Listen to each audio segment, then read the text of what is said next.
한 절만 보겠습니다. 누가복음 22장 53절 다 성경을 펴시고 한 목소리로 함께 읽도록 하겠습니다. 누가복음 22장 53절의 말씀. 시작. 내가 날마다 너희와 함께 성전에 있을 때에 내게 손을 대지 아니하였도다. 그러나 이제는 너희 때요 어둠의 권세로다 하시더라. 아멘.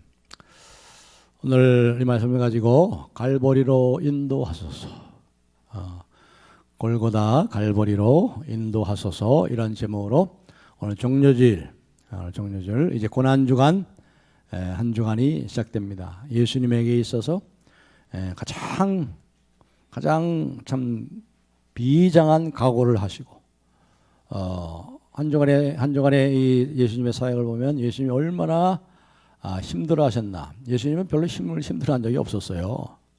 예수님 뭐 두려워한 적이 없잖아요. 예수님 뭐 조급해 하신 적도 없고. 그런데 이 한 주간의 사역을 보면 예수님이 참으로 내가 심히 고민하여 죽게 되었다. 그 예수님의 그 고난, 십자가에 이제 죽으시려고 하는 거예요. 마지막 예루살렘에 세 번째로 입성하셔서 뭐 하려고요? 십자가에 죽으셔. 이제 갈보리로, 골고다로 오르시는 그 주님, 죽으시기 위한 주님의 고난 주간이 또 시작되는 한 주간입니다. 그 한 주간의 시간을 이제 우리가 이번 주간 맞이하게 됩니다. 사순절의 이제 마지막 주간이죠. 사순절의 마지막 주간입니다. 이 사순절의 마지막 주간인 이 고난 주간, 종료주일로부터 시작되는 이 고난 주간에는 우리가 좀 더 많이 주님의 십자가의 고난에 대해서 묵상하고 거기에 관계된 성경들을 많이 읽고 또 중얼중얼거리고 또 많이 기도하시고 이 주님의 고난을 기억하면서 우리의 마음이, 우리들의 관심이 갈보리로 가길 바랍니다. 갈보리에 달린 십자가로 우리의 모든 마음이 집중되는 그런 한 주간을 보내심으로 거기서 주시는 하나님의 큰 은혜들을 더욱 새롭게 맛보고 경험하는 시간들이 되길 바랍니다. 우리가 평소에도 그런 일을 많이 해야 되겠습니다만은 고난 주간에는 더욱더 그런 일에 힘써야 되겠죠. 여러분의 그 상황에 맞춰서 이 고난 주간에 좀 더 주님께 가까이 가고 십자가로 가까이 가고 십자가에 달리신 주님에게 우리의 온 마음을 집중하는 그런 은혜의 시간들을 보내시기 바랍니다. 그래서 오늘 이 종료주일을 다니며 이 종료절의 두 가지 의미에 대해서 생각하면서 그 의미들을 여러분들의 마음속에 잘 간직하시고 그 의미들을 생각하시면서 그리고 한 주간을 이 십자가를 묵상하면서 지내시기를 바랍니다. 이 종료주일은 우리 잘 알다시피 예수님께서 이제 예루살렘으로 입성하십니다. 보통 예수님은 예루살렘 북쪽에 갈릴리에서 주로 사역을 하셨잖아요. 갈릴리에 사역하셨는데 이제 예수님께서 이제 이스라엘의 종교 중심인 수도라고 할 수 있는 예루살렘 성으로 이제 들어가실 때가 됐습니다. 들어가기 전날 이제 예수님께서 이제 제자들을 그 맞은편 베다니 마을로, 베다니는 지난주에도 말씀드렸듯이 죽은 나사로를 살리신 그곳 베다니 마을, 마르다와 마리아가 살던 곳이죠. 그 베다니 마을, 그 건너편 마을로 예수님의 제자들을 보내시면서 너희들이 이제 가게 되면 어느 집 앞에 그 나무에 나귀가 매달려 있을 것이다. 매여 있을 것이다. 그것도 나귀 새끼가 매 있을 것이다. 그 나귀 새끼를 풀어서 내게 가져와라. 만약에 그 주인이 보고 왜 남의 나귀에 손대시오? 그렇게 말하면 주가 쓰시겠다고 그렇게 대답해라. 그렇게 이제 예수님께서 제자들에게 말씀합니다. 제자들이 그 말씀을 따라 순종해서 이제 건너편으로 가시죠. 베다니 마을 가셔가지고 가서 보니까 정말 예수님 말씀하신 대로 나무에 나귀 새끼가 한 마리가 묶여 있는 거예요.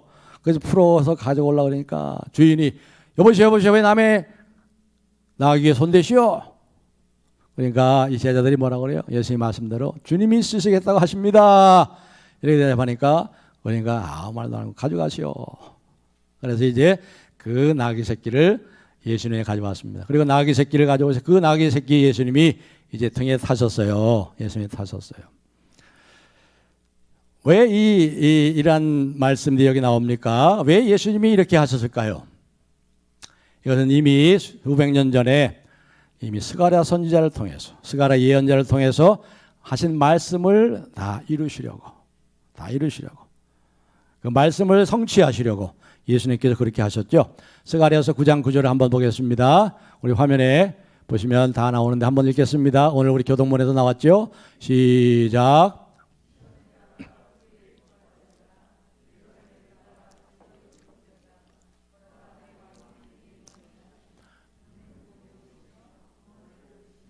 겸손하여서 나귀를 타시나니 나귀의 작은 것 곧 나귀 새끼니라. 왕이 오시는데, 왕이 스가랴는 벌써 수백 년 전에 왕이 오시는데 그 왕이 겸손의 왕이셔서 나귀, 그것도 나귀 새끼를 타신다 하는 이 말씀대로 다 이루시기 위해서 그대로 하시잖아요. 여러분, 이 말씀이요, 여러분의 약속하신 말씀이에요. 이 말씀은 다 이루어져요. 다 이루어져. 그러니까 여러분, 이 말씀대로만 살아가세요.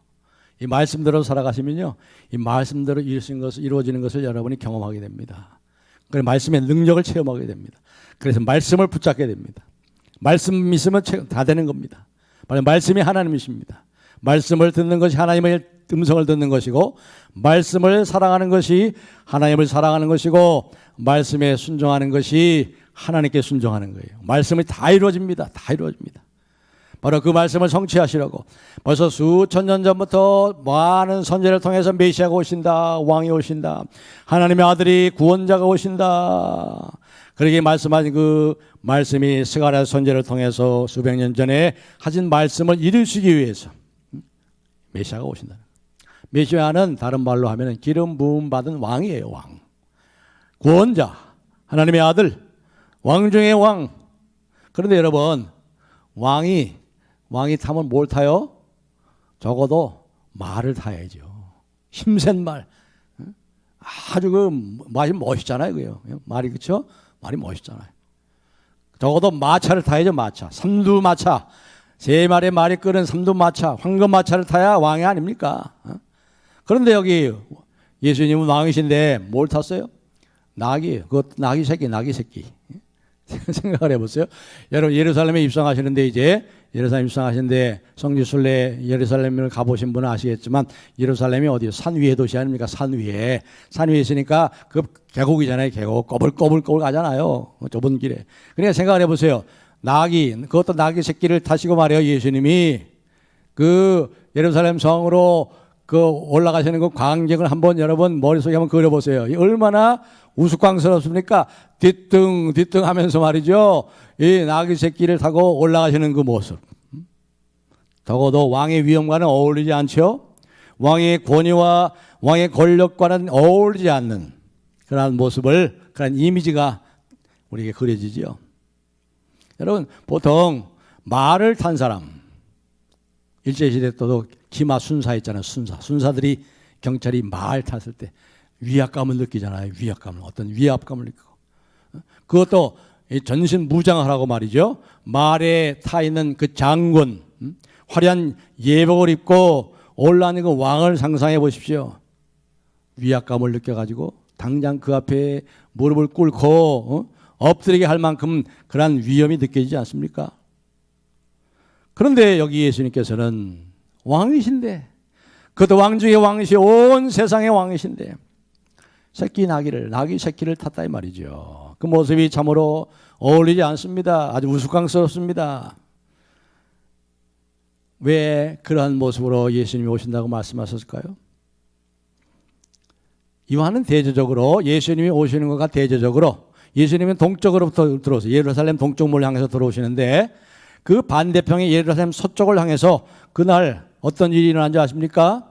빌라도가 이제 로마의 왕에게 유대의 총독으로 임명을 받아서 부임하는 날이에요. 부임. 그래서 이 반대편인 서쪽 문을 통해서 이제 이 빌라도가 들어오는데 총독으로 들어와요. 얼마나 위풍당당하게 들어오겠습니까? 마차를 타고 로마 군대의 호위를 받으면서 그 창과 칼을 대낮에 말이죠, 번쩍번쩍 하면서, 그리고 개선 장군의 그 팡파라가 울려 퍼지는 그런 가운데 이 빌라도가 예루살렘 성을 향해서 서쪽 문을 향해서 들어오는 거예요. 그래 동쪽에는 나귀 새끼를 타고 예수님이 초라한 모습으로 우스꽝 모습으로 들어옵니다. 누가 더 왕답습니까? 누가 더 왕다예요? 특별히 이 빌라도가 이 예루살렘에 이 행차하는 모습을 본 많은 유대인들은 공포에 질렸을 것입니다. 아마 의도적으로 더 했을 거예요. 의도적으로 그렇게 더 빌라도가 연출을 했을 겁니다. 더 많은 군사들, 그 왕의 위엄들, 번쩍번쩍하는 칼과 창을 이 햇빛에 번쩍이면서 그 앞에 행진하는 많은 로마 병사들과 함께 마차를 타고 뒤에서 화려한 예복을 입고 빌라도의 이제 유대의 총독으로 부임하는 빌라도. 의도적으로 그렇게 했을 거예요. 더욱더. 혹시나 있을지도 모른 이 반란, 소요를 억제하기 위해서 그렇게 했겠죠. 로마 사람들이 가장 두려워했던 게 바로 소요가 일어나고 반란이 일어나는 거 아니겠어요? 그래서 소요가 일어나고 반란이 일어나면 그것을 빨리 제압하려고 어떻게 했죠? 길을 만들었잖아요. 그래서 모든 길은 그래서 로마로 통한다는 거예요. 그래서 빨리 반란이 일어나고 소요가 일어나면 빨리 로마 병사들이 가서 그것을 제압하기 위해서. 예수님께서 바로 그 길을 가시는데 빌라도와는 전혀 다른 모습을 가지고 예수님이 이렇게 이 세상에 오시기 전에 오신 이후에 AD 26년입니다. AD 26년에 바로 빌라도가 유대의 총독으로 이렇게 부임하게 됩니다. 그리고 이 빌라도가 처음 이제 부임했을 때 몇 차례 반란이 있었어요. 로마에 대한 소요가 반란이 있었습니다. 그런데 빌라도가요 아주 잔인하게 지금 미얀마 못보다 더하게 아주 잔혹하게 진압을 합니다. 수많은 이스라엘 사람들을 죽이고 그래서 그 잔인함에 이 빌라도의 잔인함에 유대인들이 벌벌 떨었어요. 그렇기 때문에 빌라도가 이렇게 예루살렘에 입성할 때 의도적으로 이렇게 권세를 드러낸 것입니다. 거대한 마차를 탔었겠죠. 그 뒤로 말을 탄 기마병들이 따라오지요. 그리고 전신무장한 이 로마의 군대들이 칼과 창을 번쩍이면서 화려한 깃발들을 날리면서 로마 이 예루살렘 성에 입성했던 겁니다. 여러분 왕이면 적어도 왕이면 그 정도 위세가 있어야 되잖아요. 이 빌라도는 바로 로마의 권력, 로마의 위대함, 로마의 그 힘을 과시하고 있는 겁니다. 의도적으로 그렇게 연출하고 과시하고 있는 겁니다. 로마 제국의 깃발이 꽂히는 곳에는 누구도 정하지 못한다. 정하는 자는 죽임이다. 이것이 바로 팍스 로마나 아닙니까? 팍스 로마나. 로마의 지배하에 평화를 준다. 로마만이 평화를 준다. 이 로마의 평화는 영원하다. 이 팍스 로마나를 그렇게 선전했던 거예요. 그런데 그 맞은편에 동쪽에서 들어오시는 예수님, 참 초라하기도 그렇게 초라할 수 없고 나귀 새끼를 타고 띠뚱거리는 그 모습. 여러분 누가 진짜 왕 같아요? 누구의 힘이 정말 위대합니까? 누가 진짜 왕이고 누구의 힘이 진짜입니까? 대답은 뻔하죠. 열이면 열 다 빌라도를 들을 것입니다. 빌라도가 진짜 왕이고 빌라도가 진정으로 위대함이 거기 있고 거기 진짜 힘이 있다. 그렇게 얘기할 것입니다. 사실 그렇게 됐어요. 이제 5일 후에 어떻게 됐죠? 그 빌라도에 의해서 예수님이 처참하게 죽잖아요. 세상 사람들의 눈에 볼 때 패배자가 되지 않습니까? 십자가에서 그것도 가장 처참하게 서서히 피를 말려 죽이는 가장 잔인한 방법으로 예수님은 십자가에 처형하잖아요. 유대인들은 그거 봤죠? 유대인들은 그 십자가에 달린 예수를 보고 뭐라고 그랬어요? 나무에 달린 자마다 하나님께 저주를 받은 자니. 저주받았다는 거예요. 누가 승리자예요? 누가 왕이에요? 누구 뜻대로 됐어요? 빌라도의 뜻대로 된 것 같죠? 빌라도가 진정한 위대한 왕처럼 느껴지지요? 그러나 그것이 끝이 아닙니다. 어떤 일이 났습니까? 사흘 만에 하나님이 죽은 자 가운데 예수님을 부활시키셨습니다. 이 부활 사건은 바로 예수님이 자기 죄 때문에 죽임당한 그러한 죄인이 아니요 온 인류의 죄를 위한 하나님의 구원 사건이었다. 온 인류의 죄를 대속하기 위한 하나님의 구원 사역이었다는 것을, 구원 사건이었다는 것을, 하나님의 가장 큰 사건이었다는 것을 예수님의 부활을 통해서 보여줘요. 그분의 힘이 진정한 힘이다. 십자가의 능력이야말로 진정한 능력이다. 십자가의 힘이야말로 가장 위대한 힘이다. 이것을 보여주는 거예요. 십자가 뭘 보여줘요? 이 세상에서 조롱당하고 멸시당하고 우리 주님 때문에 진리를 위해서, 의를 위해서, 하나님의 나라와 진정한 샬롬을 위해서, 하나님의 뜻을 위해서 이 세상에 조롱당하고 버림당하고 억울한 세상의 모든 죄를 다 지고 뒤집어 쓰고 억울함을 당해도 아무 말도 하지 않고 묵묵히 하나님의 뜻을 따라 자기를 낮추고 자기를 비우고 그리고 자신을 내어주는 이러한 힘을, 이것이 진정으로 세상을 구원하는 위대한 힘이다. 그걸 말해주는 거예요. 그래서 사랑하는 성도 여러분, 이 종려주일이 사실상 참 화려하잖아요. 종려주일. 야, 예수님이 이제 입성하시는데 많은 사람들이 예수님을 환영해요. 호산나 다윗의 자손이여 주의 이름으로 오시는 왕이시여. 호산나, 이 뜻이 뭡니까? 주여 우리를 도우소서. 호산나 하면서 예수님을 맞아드리고 말이죠. 예수님에게 그 종려나무, 큰 종려나무 가지를 다 꺾어가지고 예수님이 들어오시는 길을 쫙 깔아드리고 축제해가지고 그런 거 같죠? 그런데 사실은 이 종려주일이라기보다는 오히려 나귀주일이라고 해야 돼요. 나귀주일. 밤 선데이라고 부르기보다는 에스 선데이, 나귀주일. 다시 말해서 이 종려주일의 가장 중요한 핵심이 뭐예요? 이 사건의 핵심은 진정한 위대함이 어디 있느냐 이 말이죠. 진정한 힘이 어디 있느냐. 말을 탄 장군처럼 왕처럼 군림하고 위압하고 진드르는 것이 아니다. 진정한 왕은, 진정한 위대함은 낮아지고 섬기고 발을 닦아주고 눈물로 섬기고 희생하고 모든 억울함을 다 뒤집어 써도 거기에 대해서 아무 얘기 없이 묵묵히 주님의 뜻을 따라 복음을 위하여 고난받고 복음을 위하여 세상에서 조롱당하고 멸시당하는 것, 이것이야말로 진정한 힘이다. 이걸 보여주는 거죠. 사랑하는 성도 여러분, 우리도 우리의 십자가를 지고 주님을 따라오라고 그랬잖아요. 아버지 나를 따라오려거든 자기를 부인하고 자기 십자가를 지고 나를 쫓을 것이니라.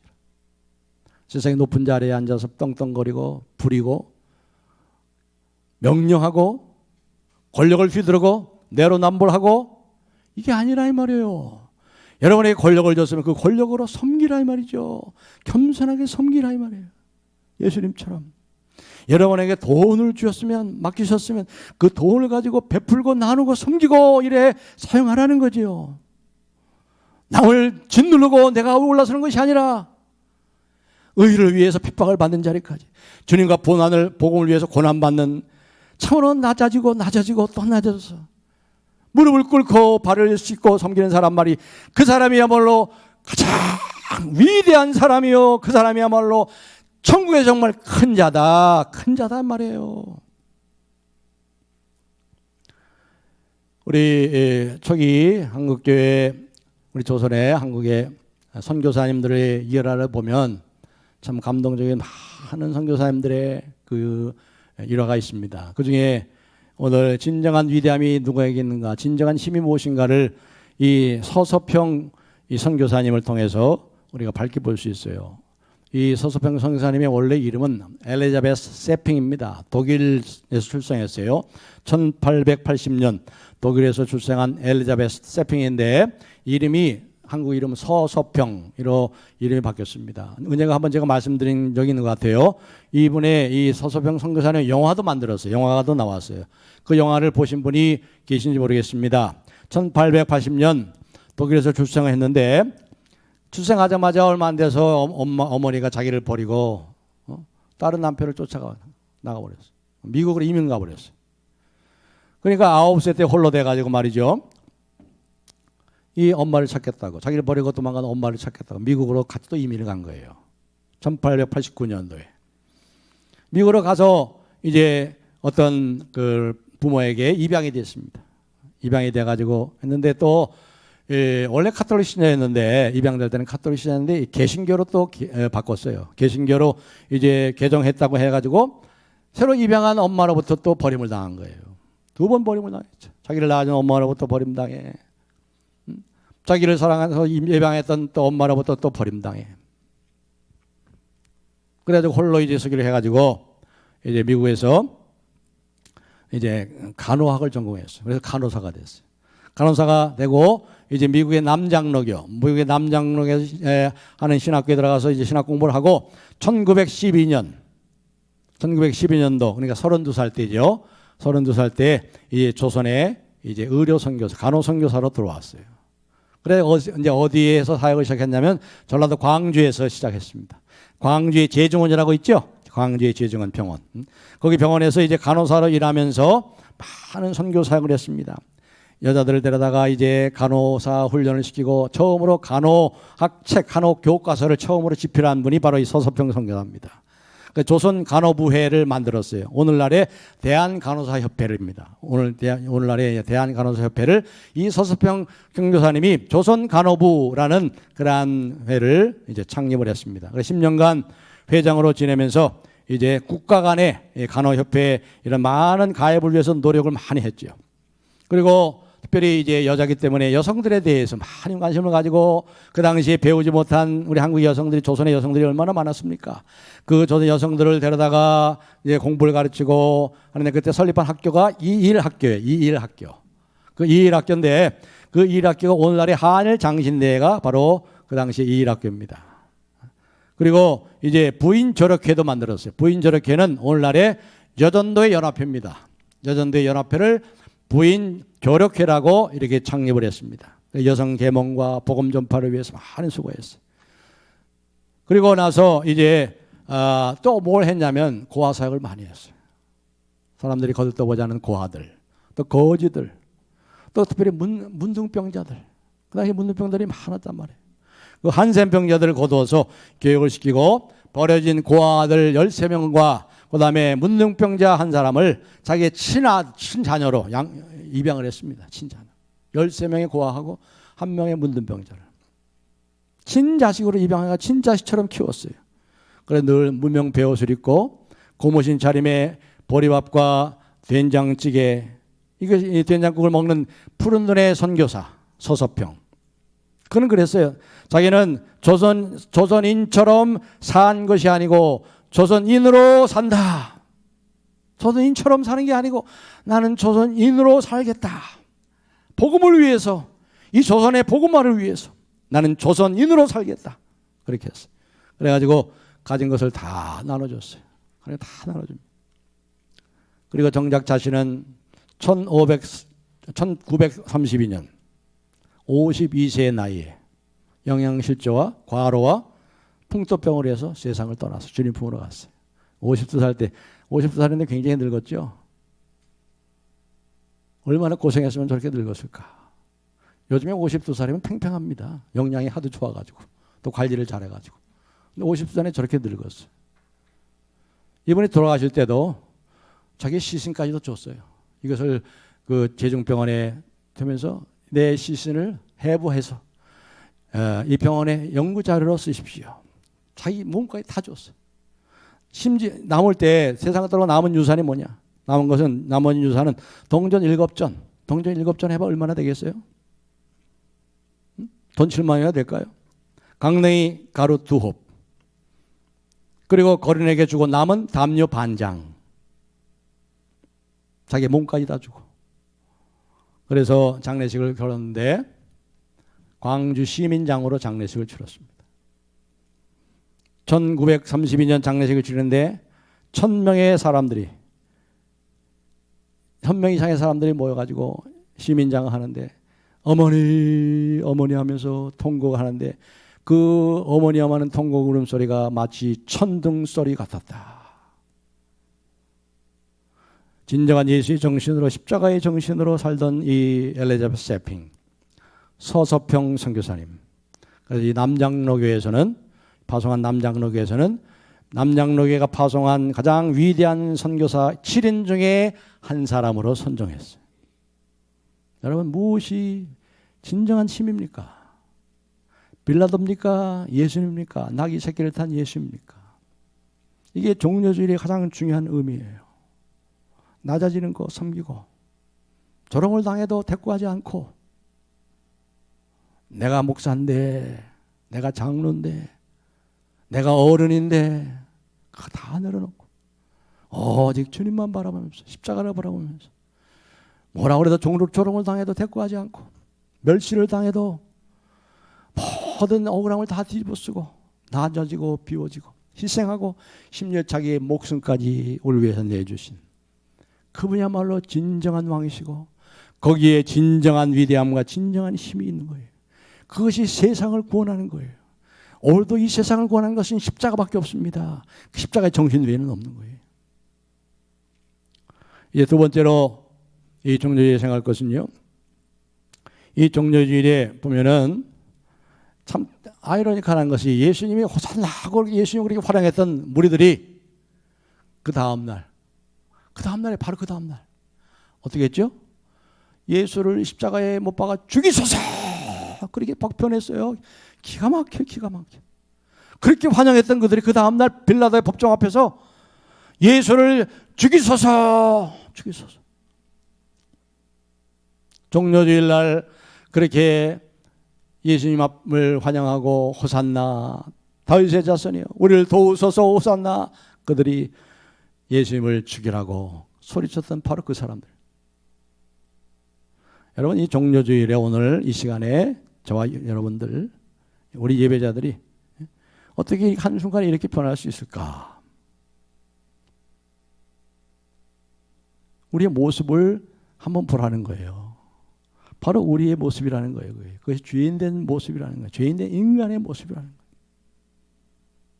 세상을 구원하는 위대한 발자취를 이루는 그분 앞에서 예수님은 낮을 대로 낮으시던데 우리는 그 예수님을 오히려 십자가에 죽이라고 큰 소리를 치고 있는 거예요.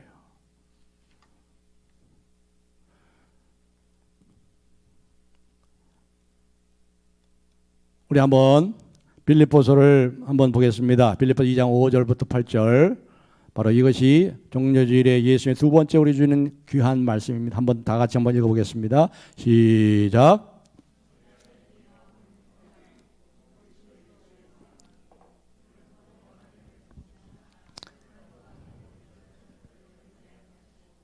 오히려 자기를 비워 종의 형체를 가지사 사람들과 같이 되셨고 사람의 모양으로 나타나사 자기를 낮추시고 죽기까지 복종하셨으니 곧 십자가에 죽으심이라. 사람의 모양으로 비천한 모습 하나님이 인간 됐다. 여러분 인류 역사를 보면요 인간이 하나님 되려고 했던 인간들이 얼마나 많았어요. 자기가 하나님이래. 근데 하나님이 인간이 되셨다는 분은 예수 그리스도 외에는 없어요. 하나님이 인간이 되는 것은 제가 여러 번 말씀드렸지만 C.S. 루이스의 말을 빌리면 우리가 개가 되는 것보다도 하나님이 인간이 되는 것이 더 비천한 것이다. 여러분이 강아지를 너무 사랑해가지고 리트리버를 너무 사랑해갖고 여러분 개가 될 수 있어요? 그 개를 구원하기 위해서? 그런데 하나님이 인간이 되는 것은요 우리가 개가 되는 것보다 더 비천해지는 거예요. 예수님이 그런 거예요. 그리고 어떻게 했어요? 죽기까지 복종하셨으니 곧 십자가에 죽으심이라. 이 일을 위해서 오신 거예요. 십자가에 죽으시러. 우리가 당할 형벌, 우리의 죄 때문에 우리가 당할 죽음의 저주, 두 번째 사망의 해를 다 주님이 당하시기로 해서 십자가에 죽으시기 위해서. 그렇습니다. 종려주일이 축제의 날, 잔치의 날이기보다는 참혹한 십자가로 연결이 되는 것입니다. 우리를 갈보리로 인도합니다. 이 종려주일 우리의 관심이 호산나 다윗의 자손이여 축제에 빠져서 있을 것이 아니고 갈보리로 우리를 인도하고 십자가에 못 박아 죽이소서 그 십자가에 달리신 주님에게로 우리의 관심을 그쪽으로 돌려야 됩니다. 예수님을 죽이라고 소리쳤던 사람들이 유대인뿐만 아니에요. 바로 우리 자신입니다. 우리가 우리의 악한 본성, 이것을 직시하고 대면하라는 겁니다. 특별히 오늘 말씀해 보시면, 여기 말씀해 보시면 우리가 읽었죠. 우리 53절 오늘 요절 말씀을 다 같이 한번 다시 읽겠습니다. 누가복음 22장 53절 시작. 내가 날마다 너희와 함께 성전에 있을 때에 내게 손을 대지 아니하였도다. 그러나 이제는 너희 때여 어둠의 권세로다 하시니라. 어둠의 권세로다. 너희 때여 어둠의 권세로다. 너희 때여 어둠의 권세로다. 이걸 잘 기억하세요. 우리가 우리를 갈보리로 인도할 때 갈보리에 이르는 길은 두 가지 길이 있습니다. 구경꾼처럼 그 갈보리에 십자가 지고 가시는 예수님은 구경꾼처럼 그냥 바라만 보고 있는 사람들, 그 예수님의 그 사건과 아무 상관이 없는 사람처럼 구경하는 사람으로 갈보리까지 여러분이 갈 수 있고, 두 번째로는 죄인의 심정으로 내가 그리스도의 죽음을 묵과했음을 인정했음을, 그리고 내가 절대적으로 예수가 필요하다는 것을 절실하게 그렇게 깨닫는 마음으로 갈보리로 주님과 함께 갈 수 있어요. 오늘 말씀에 보면은 이제는 너희 때여 어둠의 권세로다. 이 말이 무슨 말이에요? 이제는 너희 때다. 어둠의 권세다. 그 어둠의 때에 어둠의 권세인 이 악마의 그 권세에 예수님께서 어떻게 하는 거예요? 완전히 자기를 굴복시키는 거예요. 자기를 내주고 있는 거예요. 내어주고 있는 거예요. 지금 이 하늘에서 이 주권적인 권세, 하늘의 권세를 잡은 악마의 세력, 이 사단과 이 어둠의 세력과 이 하나님의 그 권세가 충돌하고 있는데, 하나님이 지금 어떻게 하고 있어요? 하나님이 자신의 권세를 이 악마의 권세에 굴복시키고 있어요. 너희 때요 어둠의 권세로다. 여러분, 지금까지 예수님은 귀신을 쫓아냈잖아요. 귀신이 소리 지고 도망갔잖아요. 일곱 귀신 들린 마리아를 고치셨잖아요. 귀신 들린 그 무덤 사이에 있는 그 자를 고치셨잖아요. 그런데 예수님이 그 귀신과 악마에게 뭐예요? 완전히 자기 자신을 내어주고 있어요. 너희 때요 어둠의 때로다. 여러분들이 지금도 이 악마의 광기 가운데 우리가 그런 참으로 기가 막힌 참혹한 소식을 듣잖아요. 엊그저께 새 모녀를 죽이고 자살을 했다 같은 청년. 지금 그런 일들이 얼마나 많습니까? 우리가 이 악마의 얼굴을 똑바로 보셔야 돼요. 악마의 얼굴 얼마나 참으로 끔찍한 얼굴인지. 이 악마가 광명의 천사로 이것을 변장하기 때문에 우리가 악마를 제대로 보지 못하는 게 문제예요. 악마가 얼마나 끔찍한 얼굴을 가졌는지. 그래서 C.S. 루이스는 이렇게 얘기했어요. 악마들을 대수롭지 않게 보는 것은 지옥의 고통 중에서 가장 커다란 고통 중에 하나다. 악마를 대수롭게 여기지 않는 것이 가장 지옥의 고통 중에 큰 고통 중에 하나다. 모든 세상의 밑바닥에 놓인 악마의 얼굴, 즉 그 얼굴만 보아도 그 얼굴을 본 사람은 결코 회복될 수 없는 불행을 당하게 하는 그 끔찍한 얼굴이 놓여 있다. 그 참으로 끔찍한 악마의 세력에 예수님이 자기를 내어주고 있어요. 이제는 너희 때요 어둠의 때려다. 얼마 전까지도 예수님은 귀신을 쫓아냈어요. 귀신이 가까이 오지도 못해. 그런데 뭐래요? 이 예수님께서 그 귀신들의 그 악마에게, 그 사단마에게, 어둠의 세력에 자신을 내어주고 있어요. 완전히 내어주고 있어요. 악마의 그 저주 죽임 앞에 하나님의 진노를 다 쏟아붓는 걸 다 당하신다 이 말이죠. 그래서 예수님은 그래서 내가 심히 고민하여 죽게 되었다.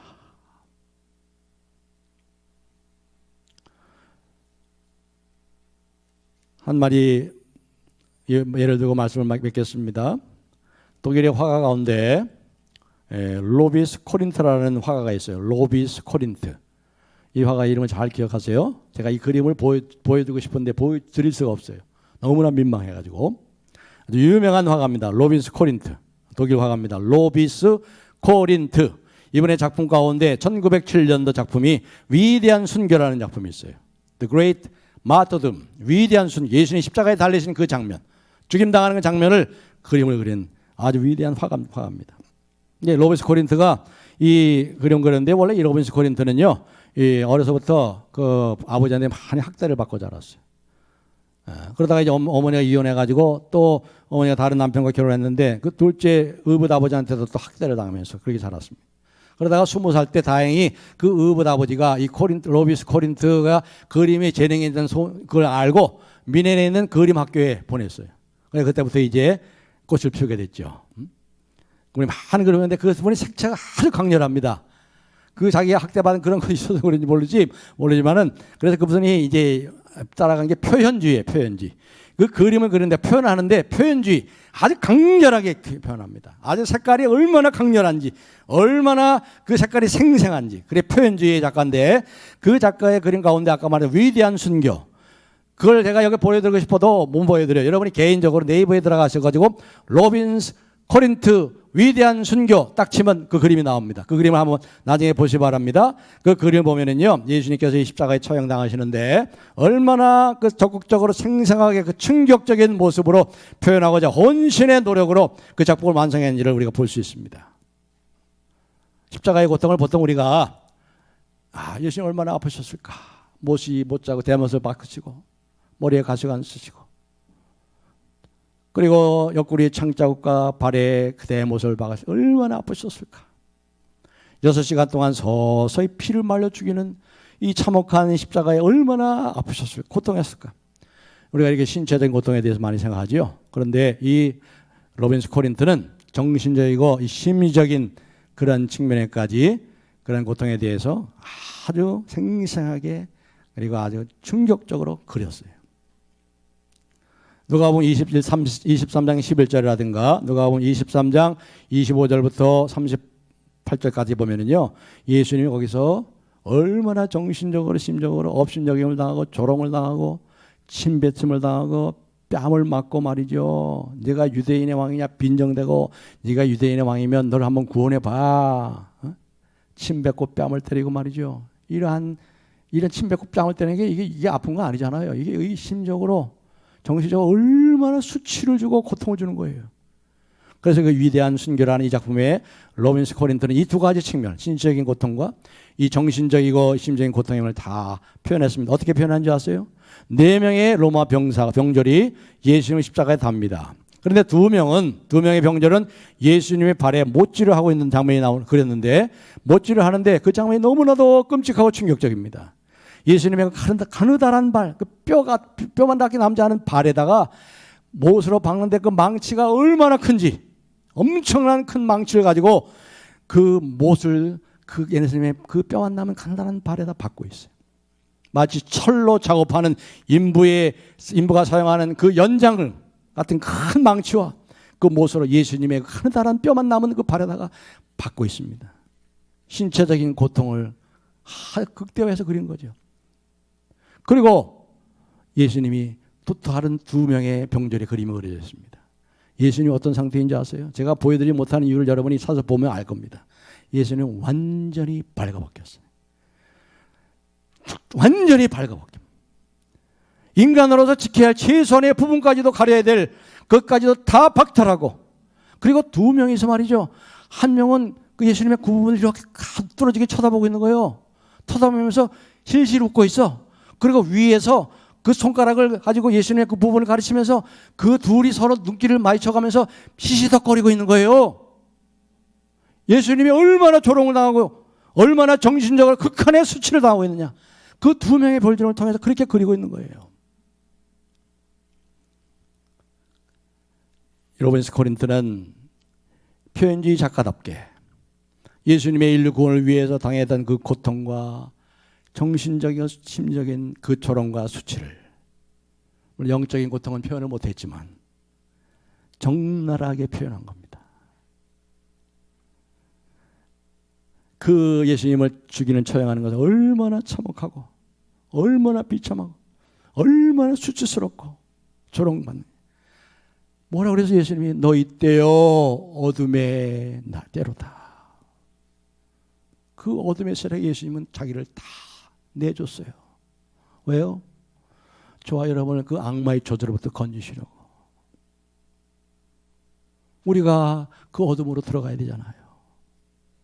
우리가 그 악마의 광기에 시달려 살다가 영원히 그 악마와 함께 영원한 형벌을 받아야 마땅한 우리들을 위해서 예수님은 스스로 이제는 너희 때다, 어둠의 날이다, 그 어둠의 세력에 자기 자신을 내어주셨어요.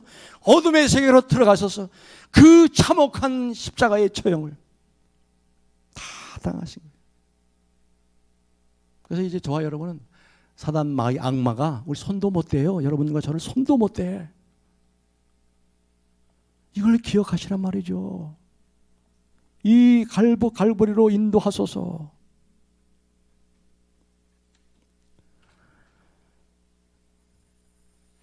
그래서 예수님께서 십자가에 달리실 때 한편 강도가 또 한편 강도가 막 다투잖아요. 그때 이런 말 하지요. 누가복음 23장 40절 43절을 여러분 한번 성경 한번 보십시오. 제가 읽겠습니다. 누가복음 23장 40절로 43절. 그가 그를 꾸짖어 가로되 네가 동일한 정죄를 받고서도 하나님을 두려워하지 않느냐. 우리는 우리의 행한 일에 상당한 보응을 받는 것이니 이에 당연하거니와 이 사람이 행한 것은 옳지 않은 것이 없느니라 하고 가로되 예수여 당신의 나라가 임하실 때 나를 기억하소서 하니 예수께서 이르시되 내가 진실로 너에게 이르노니 오늘 내가 나와 함께 낙원에 있으리라 하시니라. 예수님은 지옥의 형벌로 그 어둠의 악마의 광기에 그에게 다 내어주시고 그 악마의 어둠의 나라로 들어가심으로 인해서 우리를 내가 오늘 나와 함께 낙원에 있으리라. 저와 여러분은 예수님의 덕분에 예수님이 자신을 사단 마귀에게 이 어둠에게 내어준 덕분에 우리는 낙원에 가게 됐습니다. 낙원에. 그리고 지금도 이 세상에서도 이 악마의 광기에 시달리는 것을 우리를 해방시키시고 사단 마귀 악마가 여러분 손도 못 대요. 손도 못 대. 할렐루야. 우리가 이것을 기억하시고 참으로 나귀를 타시고 입성하신 예수님, 어둠의 세력에 자기 자신을 내어주신 예수님, 그 은혜를 늘 기억하시고 갈보리의 십자가의 주님을 앞에 경배하는 신실한 예배자들이 다 되시기를 주님의 이름으로 축복합니다. 할렐루야. 하나님 아버지 감사합니다. 찬송합니다. 우리가 해결할 수 없는 이 어둠의 문제, 죄와 사망과 저주와 악마의 광기 속에 시달리다가 영원히 악마와 함께 멸망할 저희들을 불쌍히 여기소서. 왕으로 오신 주님이 나귀를 타시고 그렇게 겸손하여서 우리에게 큰 구원을 베푸신 것처럼 우리도 우리의 십자가를 지고 겸손하게 십자가를 지시고 끝까지 십자가에 죽임당하신 그 주님의 길을 따라갈 수 있도록 은혜 위에 은혜를 더하여 주옵소서. 우리를 위하여 어둠의 세력에 자기를 내어주셔서 우리를 이 악마의 광기로부터 건지시고 악마와 마귀와 함께 영원히 멸망하지 않도록 건지신 그 주님의 은혜를 잊지 않게 하시고 그 주님 앞에 경배하며 찬송하며 그 십자가의 능력으로 넉넉히 세상을 이기는, 그리고 이 세상을 구원하는 하나님의 백성들이 다 될 수 있도록 은혜로 충만케 하옵소서. 예수님의 이름으로 감사하며 간절히 기도하옵나이다. 아멘.